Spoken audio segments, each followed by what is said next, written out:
آگے بڑھیں گے اور خبر شامل کریں گے لاہور سے ہمارے اسٹاف رپورٹر فہد علی کی رپورٹ کے مطابق، جہاں پر حد کے عزت قانون نافذ کرنے کے خلاف اعتراض اٹھا دیا گیا ہے۔ اس حوالے سے مزید تفصیلات سے آگاہ کریں گے فہد علی۔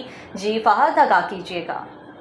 جی بالکل، مس حد کی عزت قانون کے خلاف دائر درخواست پر اعتراض عائد لاہور ہائی کورٹ میں حد کی عزت قانون کے خلاف دائر درخواست پر اعتراض عائد کر دیا گیا ہے۔ ہائی کورٹ آفس نے درخواست گزار کو قانون کی مقصدہ کاپی لگانے کی ہدایت کر دی ہے۔ لاہور ہائی کورٹ آفس بطور اعتراضی درخواست سماعت کے لیے مقرر کرے گا۔ آپ کو یہ بھی بتاتا چلوں، درخواست گزار محمد یار نے ندیم سرور ایڈوکیٹ کی وساطت سے دائر کی تھی۔ درخواست گزار نے حد کی عزت قانون کو کالعدم قرار دینے کی استدعا کر رکھی ہے۔ آپ کو اس کے ساتھ یہ بھی بتاتا چلوں، درخواست میں وزیر اعلیٰ پنجاب، گورنر پنجاب اور حکومت پنجاب کو فریقین بنایا گیا ہے۔ درخواست میں موقف اپنایا گیا ہے کہ حد کی عزت قانون آئین اور قانون کے خلاف ہے۔ حد کی عزت ایکٹ کی موجودگی میں نیا قانون نہیں بن سکتا۔ یاد رہے کہ 2 روز قبل پنجاب اسمبلی سے منظور ہونے والا حد کی عزت بل قانون بن گیا ہے۔ قائم مقام گورنر ملک محمد احمد خان نے بل پر دستخط کیے تھے۔ جی